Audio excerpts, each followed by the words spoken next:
Assalamualaikum warahmatullahi wabarakatuh.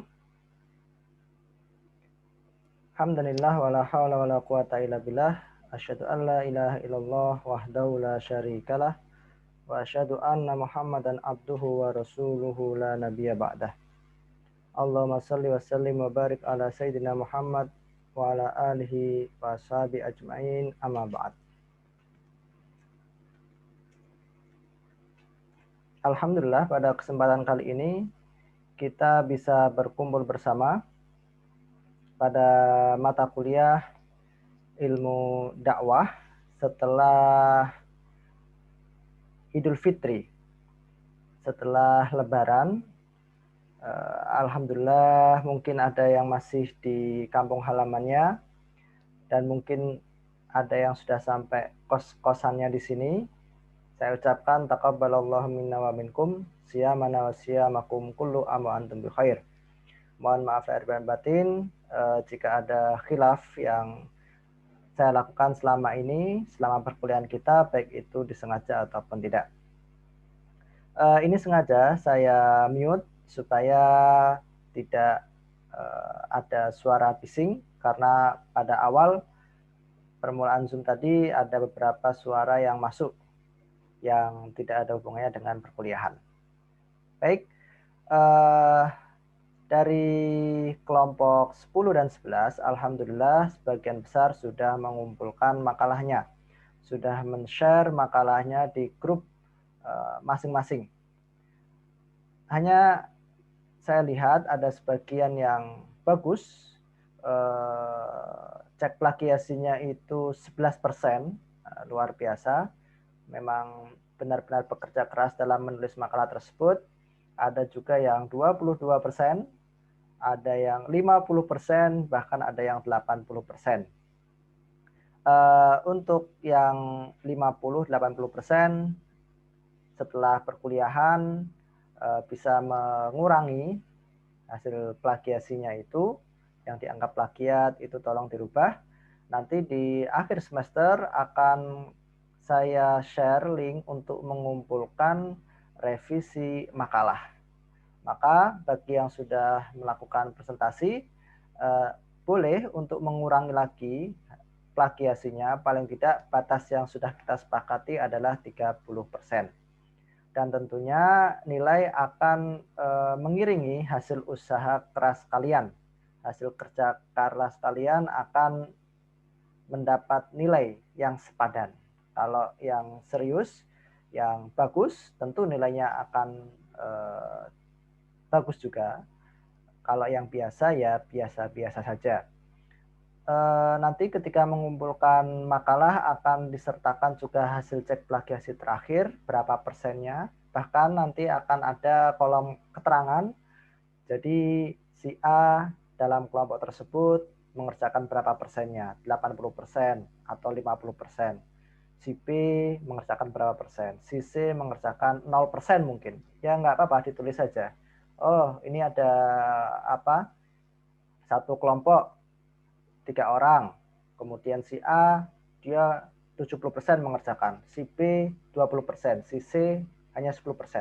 Nanti di kolom komentar ketika mengumpulkan revisi akan ada atau akan diminta hal tersebut.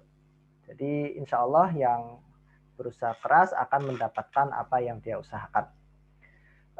Pada pembahasan kelompok 10 berkenaan dengan metodologi ilmu dakwah. Ini pembahasan yang sangat penting karena metodologi ini sangat erat kaitannya dengan kemampuan kalian dalam menguasai metode penelitian.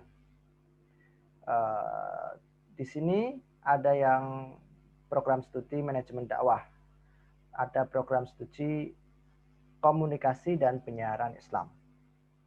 Jadi pendekatan-pendekatan yang digunakan selama penelitian itu apa saja, itu harus difahami, terutama bagi yang ingin meneliti berkenaan dengan dakwah, khususnya manajemen dakwah pastinya, karena sudah jelas di situ program studinya manajemen dakwah. Untuk KPI bagaimana? KPI tidak menutup kemungkinan juga akan mengajukan judul berkenaan dengan dakwah. Buktinya kakak kelas kalian ketika sedang PKL itu sudah mengajukan judul skripsi, di tempat PKL-nya. Jadi belum sampai semester 7 tapi sudah mengerjakan skripsi. Itu boleh.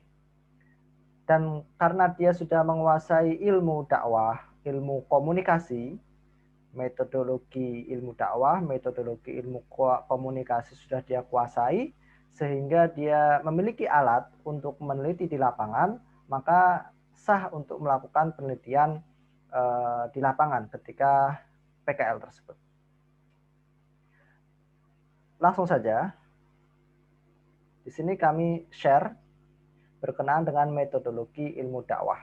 Apa sih itu metodologi? Apa hubungannya dengan metode penelitian? Itu akan kita bahas setelah ini. Jadi, pada awal perkuliahan kita sudah membahas berulang kali dalam filsafat dakwah, filsafat ilmu dakwah. Dakwah itu disebut sebuah ilmu karena mengandung unsur ontologi, epistemologi, dan aksiologi. Ontologi, epistemologi, dan aksiologi. Aksiologi sudah kita bahas. Kemudian metodologi ini masuknya di epistemologi ilmu dakwah. Dalam epistemologi ilmu dakwah berisi tentang metode, berisi tentang bagaimana cara memahami dakwah itu. Nah, maka di sini disebutkan sumber-sumber ilmu dakwah yang pertama melalui nas atau teks, yaitu Al-Quran. Yang kedua khobar. Khobar itu hadis. Khobar itu sabda Rasulullah Shallallahu Alaihi Wasallam. Kemudian ijma, kesepakatan para salafus soleh pada zaman dahulu. Kemudian realitas, termasuk di dalamnya alam, sosial, dan humanitas. Dalam keimanan keislaman dikenal dengan Tuhan, manusia, dan alam.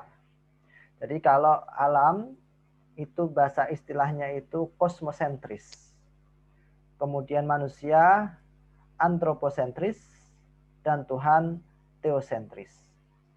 Jadi ketika seseorang ingin meneliti ini dalam cangkupan luas ya. Meneliti itu bisa nanti ketika kalian mengerjakan skripsi, itu melakukan penelitian. Kemudian meneliti itu juga bisa kalian melakukan mini research. Mini research ketika kalian PKL atau PPL, kalian sembari melakukan pengabdian kepada masyarakat, juga melakukan penelitian di situ.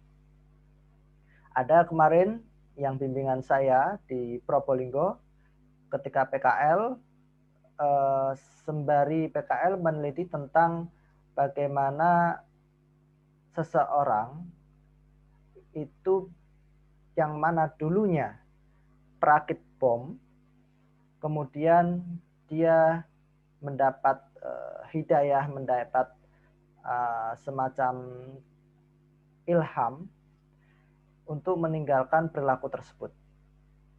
Nah, dia meneliti fenomena tersebut atau realitas tersebut. Nah, kan tadi kan realitas disebutkan ada manusia, ada alam ya. Melalui pendekatan ilmu dakwah. Nah, jadi ketika seorang menulis, baik itu di jurnal, ataupun di skripsi, atau mungkin di tesis, atau mungkin nanti disertasi, seseorang itu biasanya meneliti dengan pustaka. Pustaka itu mengumpulkan pengetahuan-pengetahuan yang ada di dalam buku, yang ada di dalam perpustakaan. Bahasanya itu library research. Jadi dari pemahaman-pemahaman para cendekiawan, dia rangkum, kemudian dia kritisi, kemudian dia cetuskan teori baru. atau pemahaman baru. Yang kedua, dengan cara metodologi atau metode penelitian kualitatif. Kualitatif itu nanti di lapangan, dilihat, diwawancara, diobservasi, mengumpulkan dokumentasi, kemudian dilaporkan. Nah, jadi kalau KPI 1, 2, 3 pada semester 1 sudah melakukan hal ini. Hanya dalam skala yang ringan. Karena hanya wawancara saja mengumpulkan hasil mentah dari wawancaranya. Nah, ada yang ketiga, metode penelitian kuantitatif. Kuantitatif itu sebenarnya mirip-mirip dengan kualitatif, datang ke lapangan. Tapi ketika datang ke lapangan, yang dilakukan tidak wawancara, tetapi menyebarkan angket atau kuesioner. Dari kuesioner tersebut atau angket tersebut, misalkan ada 50 pertanyaan, A, B, C, D, kemudian diisi oleh responden. Kemudian setelah diisi oleh responden, nanti baru dikumpulkan. Nah, hasilnya bagaimana? Nah, ada library research, ada penelitian kualitatif, ada penelitian kuantitatif. Library research itu mengumpulkan dari buku-buku, kualitatif itu wawancara di lapangan, kemudian kuantitatif itu dengan menyebarkan angket, biasanya dengan skala Likert, yaitu dari 1, 2, 3, 4, 5. Nah, dari hasil jawaban responden, 100 responden misalnya, atau 200 responden, kemudian dihitung dengan aplikasi, ada SPSS dan sebagainya. Ada juga yang metode mix method, gabungan dari kualitatif, kuantitatif, dan seterusnya. Nanti kalian semester 3 insya Allah akan mempelajari apa itu metodologi penelitian, metode penelitian kualitatif, metode penelitian kuantitatif. Nah, metode penelitian itu harus paham juga tentang metodologi ilmu dakwah. Harus paham juga metodologi ilmu komunikasi. Nah, kalau seandainya kalian belum paham metodologi ilmu komunikasi, metodologi ilmu dakwah, kemudian kalian melakukan skripsi, ditanya oleh penguji, kamu menggunakan pendekatan apa? Saya menggunakan pendekatan apa ya? Saya belum paham, Pak. Loh, kamu dulu ketika semester 1, semester 2 sudah belajar ilmu komunikasi, sudah belajar ilmu dakwah belum? Nah, pasti pertanyaannya kembali ke situ, karena ini dasar. Maka pembahasan kelompok 10 ini sangat penting sekali. Sangat penting sekali, dan akan kami tampilkan beberapa jenis metodologi ilmu dakwah, pendekatan ilmu dakwah dalam penelitian di lapangan. Kembali lagi, jadi sumber dakwah itu pertama Al-Quran, kedua hadis, ketiga ijma. Kemudian realitas termasuk di dalamnya alam, sosial, dan humanitas. Nah, dari realita yang ada, apakah sesuai dengan Al-Quran? Dari realita yang ada, apakah sesuai dengan hadis? Dari realita yang ada, apakah sesuai dengan ijma? Misalkan dalam pemahaman orang-orang yang disebut garis keras ya, yang suka atau teroris, yang mudah membunuh orang atau membom. Dalam ajarannya atau dogmanya, apa yang dia lakukan itu benar. Apa yang dia lakukan membawanya ke surga. Apakah hal tersebut sudah sesuai dengan Al-Quran? Apakah hal tersebut sesuai dengan hadis? Nah, itu perlu diteliti. Karena sumber dakwah itu Al-Quran dan hadis. Jangan-jangan pemahamannya salah. Ketika pemahamannya salah, sehingga mengakibatkan tindakannya juga salah pula. Itu bisa menjadi sebuah penelitian. Maka kemarin ada yang mencoba meneliti perakit bom itu di Probolinggo, sangat menarik sekali itu. Datanya sudah ada, tapi masih dalam bentuk mentah ya, belum bagus cara penulisannya sehingga belum bisa dipublikasikan. Tapi selama masih ada data nanti akan bisa diolah. Kemudian menurut Andi Dermawan bahwa pendekatan ilmu dakwah dapat dilakukan dengan pendekatan bahasa, pendekatan filosofis, pendekatan psikologi, pendekatan sosiologi, antropologi, etik, estetik, dan lain sebagainya. Maka ada program studi psikologi Islam di Fakultas Dakwah. Jadi dakwah itu bisa dipandang dari atau bisa didekati dengan banyak aspek, banyak hal, banyak sudut. Dari sosiologis itu PMI, pemberdayaan masyarakat Islam, itu kan lebih ke sosial. Psikologi, ya program studi psikologi. Jadi ketika nanti penelitian menggunakan pendekatan pemahaman kemampuan psikologinya dalam melihat realitas. Kemudian kalau KPI tentu komunikasi, bahasa, kemudian juga manajemen dakwah. Senada dengan pendapat tersebut, ada yang membagi sumber ilmu dakwah menjadi 3 kelompok. Normatif itu artinya tetap, tidak berubah-ubah. Karena Al-Quran itu bersifat tetap. Dari zaman Rasulullah sampai sekarang, ya sudah seperti itu. Tidak mungkin berubah. Hadis juga seperti itu. Maka disebut dengan normatif. Kata-kata normatif ini akan sering kalian dapati di semester-semester yang akan datang. Maka kalian harus memahami apa itu normatif, apa itu empiris, dan apa itu teoritis. Yang kedua, sumber empiris. Pengetahuan dakwah yang berasal dari kenyataan lapangan dalam masyarakat yang dapat dirasakan oleh indera manusia, dapat dilihat, dapat dirasakan dengan tangan, itu bukti empiris. Bukti empiris itu bukti yang bisa dilihat, bisa mungkin coretan tangan, kemudian kalau ada yang mengajukan judul skripsi ke fakultas dan dia tidak mencantumkan, dia hanya mencantumkan judul 1, 2, 3 yang disetujui oleh Kaprodi, itu judul pertama. Tapi tidak ada tanda tangan di situ, tidak ada bukti screenshot dia chat dengan Kaprodi atau dapat email dari Kaprodi kok tiba-tiba melingkari nomor 1, maka saya akan tanya, karena saya kebetulan yang mengecek pengajuan judul skripsi anak-anak. Ini nomor 1 ini disetujui oleh Kaprodi, buktinya apa? Maka butuh bukti empiris. Bukti empiris itu contoh kertas yang ditandatangani, difoto. Ini Pak bukti empiris. Itu diterima. Atau screenshot dia chatting dengan Kaprodi atau dapat email dari Kaprodi. Nah, itu bukti empiris yang dapat dilihat oleh indera mata atau dipegang dengan tangan berupa kertas tanda tangan tadi. Nah, itu untuk menjadi bukti dia mengajukan judul skripsi dan diterima oleh Kaprodi.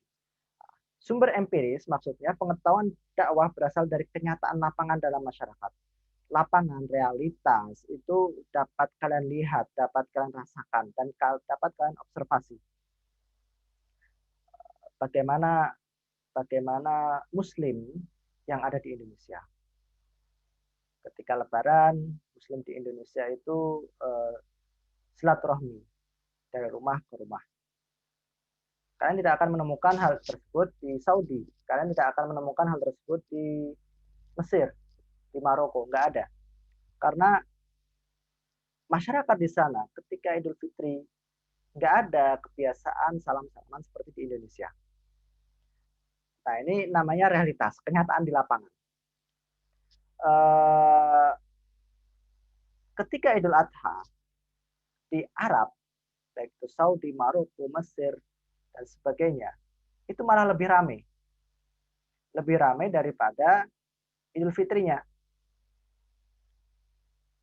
Di Indonesia sebaliknya, malah justru Idul Adha itu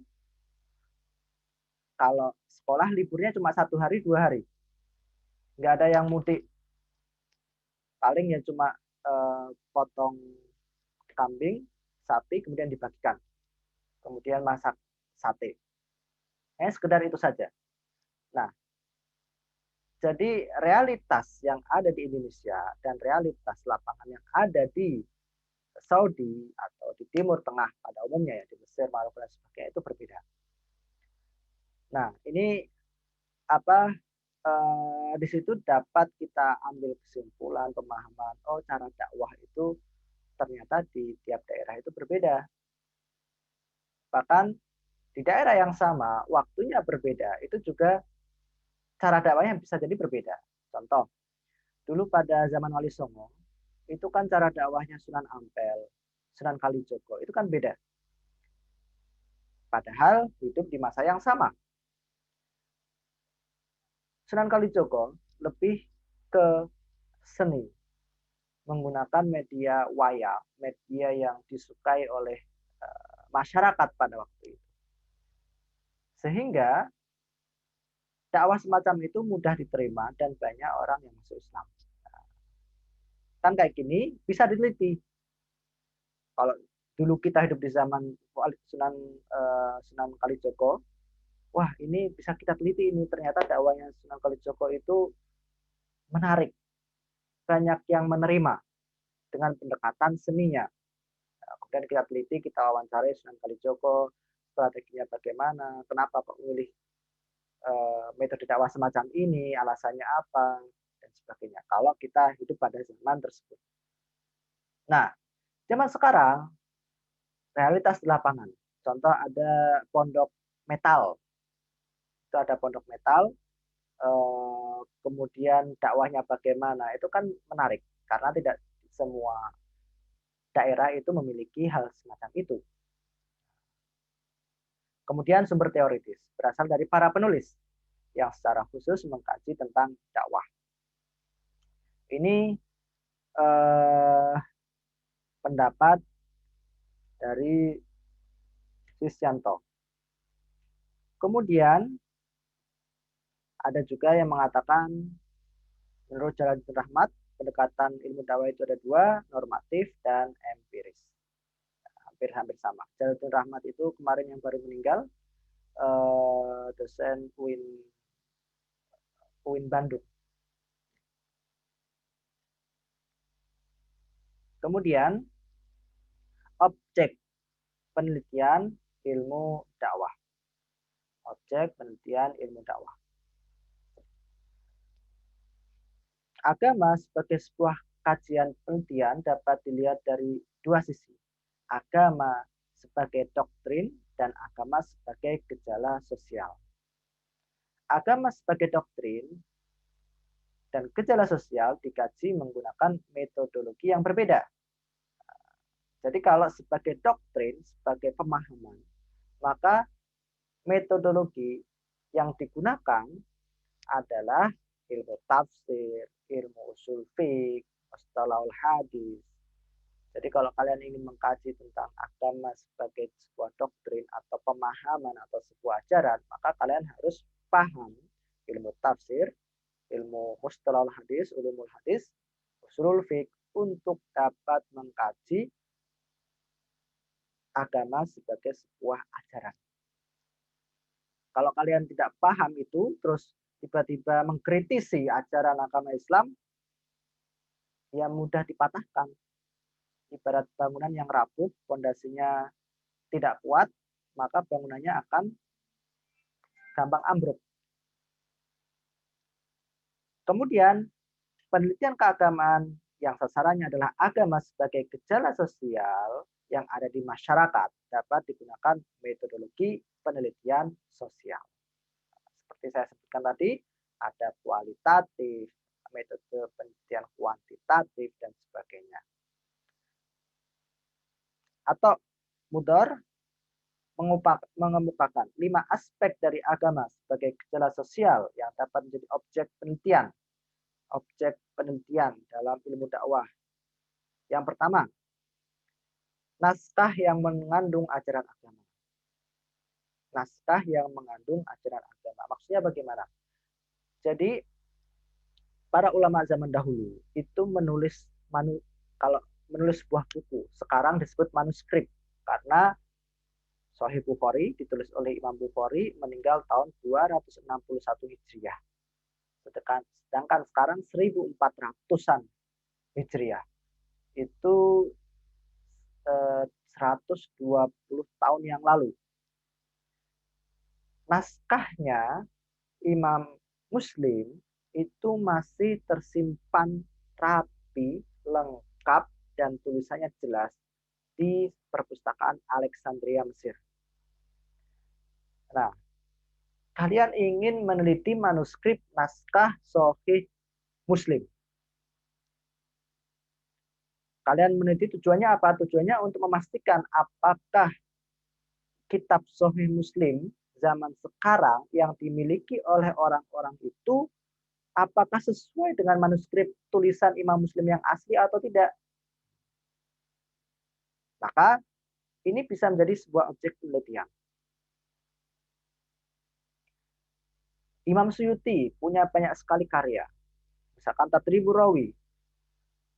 Di Mesir itu biasanya di Masjid Azhar itu dikaji tentang Tadribur Rawi. Tadribur Rawi itu kitab tentang ilmu hadis, kitab tentang mustalahul hadis. Antara satu penerbit dengan penerbit yang lain, ternyata ada perbedaan penulisan. Ada Darul Hadis namanya. Percetakan Darul Hadis. Ada Darul Kutub Al-Ilmiyah. Itu Darul Kutub Al-Ilmiyah percetakan yang ada di Beirut, Lebanon. Kemudian ada Maktabah Sultaniyah, percetakan Sultaniyah. Antara satu penerbit, Darul Hadis, Darul Kutub Ilmiyah, kemudian Maktabah Sultaniyah, ternyata ada perbedaan. Ini mana yang benar? Karena 3 percetakan ini belum ada pada zaman Imam Suyuti. Baru ada ya akhir-akhir ini, mungkin 100 tahun itu sudah sangat tua sekali. Nah, dari ketiga cetakan ini, mana yang paling benar? Maka harus dicari manuskrip aslinya. Nah, naskah aslinya, tulisan aslinya dari Imam Suyuti.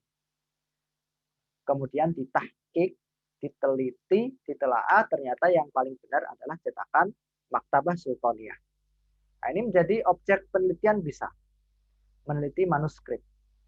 Manuskrip, baik itu hadis, baik itu tafsir, baik itu buku-buku para ulama. Itu yang pertama. Yang kedua, pemikiran agama, sikap atau perilaku. Pemikiran agama, perspektif. Saya menulis kepemimpinan perempuan pada masyarakat dalam perspektif Syekh Said Ramadan Al-Buti. Bagaimana perspektif perempuan sebagai seorang pemimpin dalam pandangan Syekh Buti? Karena antar satu cendekiawan dengan cendekiawan yang lain itu berbeda pemahamannya. Misalkan kayak ada Syekh Ali Jum'ah, mantan mufti Mesir. Kemudian ada cendekiawan Arkhon, yaitu dari Maroko, yang kemudian belajar di Prancis, yang agak-agak ke kiri pemikirannya, itu berbeda lagi. Ada yang keras, mungkin yang berasal dari Timur Tengah. Ada juga yang satu mengharamkan, tidak boleh seorang pemimpin menjadi perempuan jadi pemimpin. Yang satu membolehkan. Yang satu, perempuan tidak boleh keluar dari rumah. Perempuan tidak boleh menyupir. Yang satu membolehkan dengan syarat begini. Nah, ini namanya pemikiran agama, sikap atau perilaku. Antara satu orang, satu cendekiawan, satu ulama dengan ulama yang lain terkadang berbeda dan memiliki hujah yang berbeda, alasan yang berbeda. Jangankan cendekiawan atau ulama zaman sekarang, imam madhab pun berbeda-beda. Ada Imam Syafi'i, ada Imam Ahmad bin Hambal, ada Imam Malik, ada Imam Abu Hanifah. Kan ijtihadnya berbeda. Imam Syafi'i subuh menggunakan kunut. Kemudian Imam Ahmad bin Hambal tidak pakai kunut. Itu ijtihadnya berbeda-beda. Ini bisa menjadi objek penelitian dalam dakwah. Penghayatan ketika pemeluk atau tokoh agama. Ada seseorang yang meneliti tentang aliran atau agama Bahai. Agama Bahai. Di Jember itu ada komunitas agama Bahai. Dan itu diteliti dengan pendekatan atau metodologi ilmu dakwah bisa. Nah, maka kita harus memiliki ilmunya dulu, memiliki perangkatnya, memiliki alatnya untuk meneliti komunitas Bahai yang ada di Jember.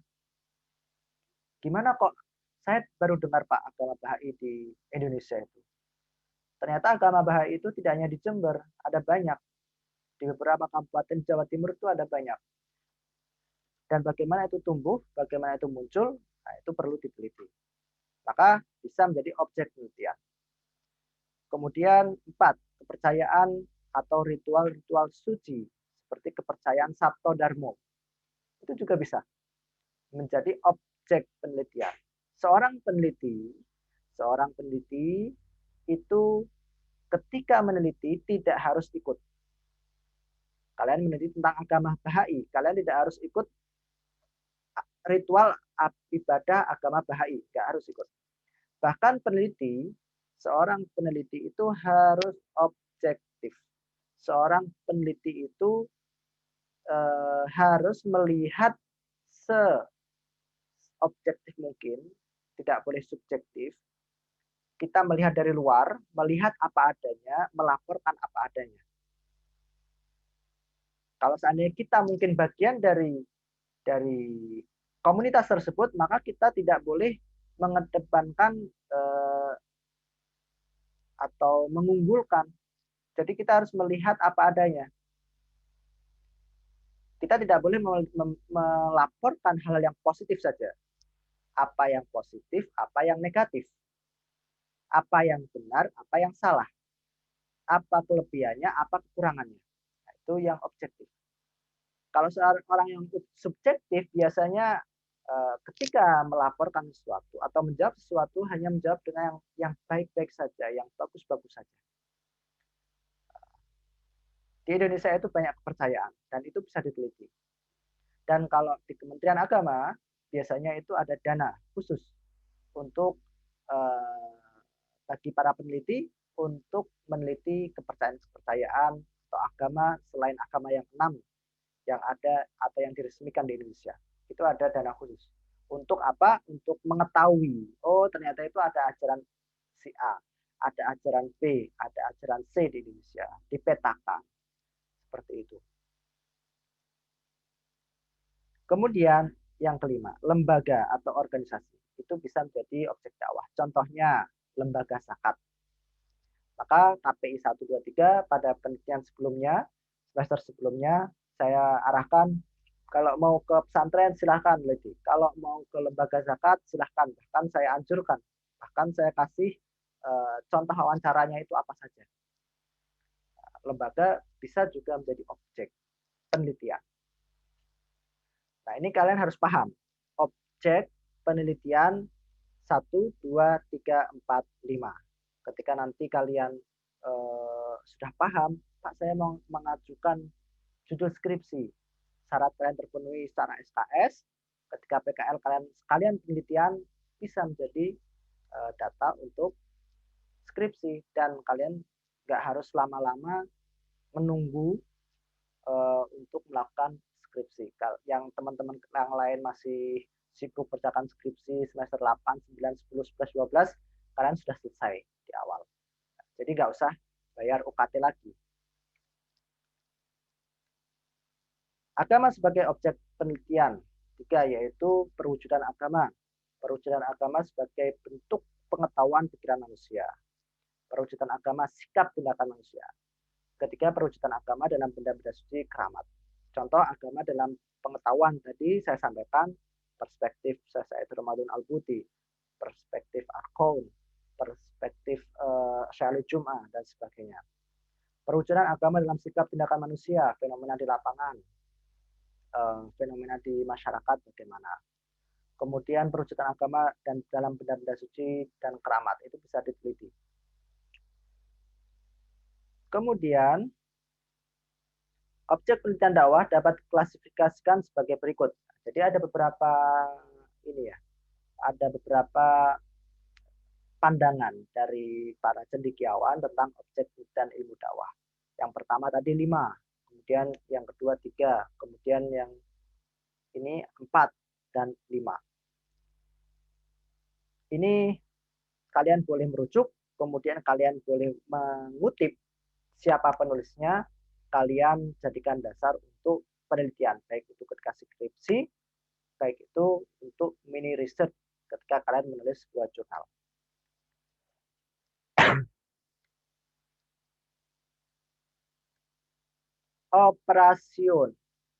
Operasionalisasi dari metode penelitian itu disebut metodologi penelitian. Ini kata kuncinya. Operasionalisasi dari metode itu disebut metodologi penelitian. Dulu itu ketika ujian skripsi, ada anak salah nulis. Dia itu menulis seharusnya metode penelitian, tapi dia menulisnya metodologi penelitian. Ditanya, apa bedanya metode sama metodologi? Bingung dia. Nah, kalian harus tahu perbedaan antara metode penelitian dan metodologi penelitian. Metodologi itu bentuk operasional atau operasionalisasi dari metode. Maka disebut dengan metodologi. Baik, untuk menghimpun dan menganalisis data, untuk menghasilkan ilmu dakwah yang bersumber dari manusia, menurut Wardi Bahtiar memerlukan metode riset sosial. Wardi Bahtiar mengemukakan di bagian paling bawah, metode penelitian dakwah dapat menggunakan metode historis, sejarah, metode deskriptif, metode eksperimen, metode survei. Historis, deskriptif, eksperimen, survei. Kemudian ada lagi yang mengatakan metodologi itu ada 3. Metode historis, pendekatan objek ilmu dakwah dengan menelaah dan meneliti proses dakwah di masa lalu. Kemudian metode analitik, analisis terhadap ayat Al-Quran, analisis sosial budaya dengan pendekatan fenomenologis. Nah, ini banyak kakak-kakak kelas kalian, saya menggunakan dalam penelitian skripsi ini metode analitik, analisis sosial budaya dengan pendekatan fenomenologis. Nah, kalian harus paham. Metode eksperimen, yaitu suatu pendekatan terhadap objek ilmu dakwah dengan cara mengadakan percobaan-percobaan untuk mendapatkan rumusan-rumusan masalah yang dibutuhkan atau untuk mendapatkan suatu teori. Ini kalau dijelaskan sesuatu panjang nih. Nanti akan dijelaskan oleh presentator di kelas masing-masing. Karena setiap presentator sudah membuat makalah dan siap untuk mempresentasikan. Amrullah Ahmad. Metodenya itu ada pertama, refleksi teologis atau analisa normatif, yaitu dengan suatu cara memahami objek dengan menggunakan pemahaman akidah dengan berbagai segi kehidupan manusia yang salah satu tugas dakwah. Nah, yang metode pertama ini dipahami, diteliti dalam perspektif Al-Quran, hadis, sejarah Rasulullah. Jadi kalau menggunakan metode refleksi teologis atau analisa normatif, melihat fenomena, kemudian didiskusikan dengan Al-Quran, hadis, sejarah Rasulullah SAW, sehingga melahirkan teori-teori dakwah. Metode asbabud dakwah, cara memahami objek formal ilmu dakwah dengan memahami dan menelaah latar belakang sosiokultural dan historis dari perintah dakwah. Cara dakwah, isi pesan dakwah, dan tahapan dakwah berasal dari Al-Quran maupun hadis dan Rasulullah SAW. Metode historis tadi sudah sama seperti yang sebelumnya, sejarah. Metode partisipasi dakwah, cara memahami objek formal ilmu dakwah dengan melibatkan peneliti secara langsung dalam kegiatan dakwah. Jadi ketika meneliti, kemudian dia ikut nyemplung di objek yang dia teliti. Jadi penelitian itu ada dua. Ada peneliti yang dia tidak diketahui bahwa dia itu peneliti. Jadi dia masuk ke sebuah komunitas dan komunitas tersebut tidak tahu si A ini seorang peneliti yang sedang meneliti komunitas ini. Selesai sebulan 2 bulan meneliti, kemudian membuat laporan, dilaporkan hasil penelitiannya. Ada yang peneliti itu, si A ini memperkenalkan diri, saya ini seorang peneliti ingin mempelajari tentang komunitas ini, bla bla bla dan seterusnya. Sehingga komunitas tersebut mengetahui si A itu seorang peneliti. Terkadang komunitas itu kalau tahu si A itu peneliti itu berbeda sikapnya. Dia akan berusaha baik. Hal-hal yang negatif, yang kurang, yang jelek berusaha untuk ditutupi oleh komunitasnya. Tapi kalau seandainya komunitas itu tidak tahu bahwa si A itu peneliti, biasanya sikap mereka apa adanya. Sehingga si peneliti bisa mengambil seluruh data dengan orisinil. Itu lebih baik. Lebih baik jika seorang peneliti itu tidak diketahui dia itu sedang meneliti. Nah, metode eksperimen tadi sudah seperti dijelaskan sebelumnya dan metode deskripsi dakwah. Baik, berkenaan dengan metodologi ilmu dakwah, ada yang menyebutkan 6, ada yang menyebutkan 3 dan seterusnya. Akan dijelaskan oleh presentator masing-masing di kelas masing-masing, yaitu kelompok 10. Dan nanti akan dilanjutkan oleh kelompok 11 yang akan mempresentasikan temanya. Baik, sebelum saya buka breakout room untuk masuk kelas masing-masing, saya beri kesempatan bagi yang ingin bertanya. Maka ini saya sudah unmute all. Mungkin ada yang ingin bertanya, saya silakan. Tapi kalau tidak ada yang ingin bertanya, akan saya langsung buka breakout room.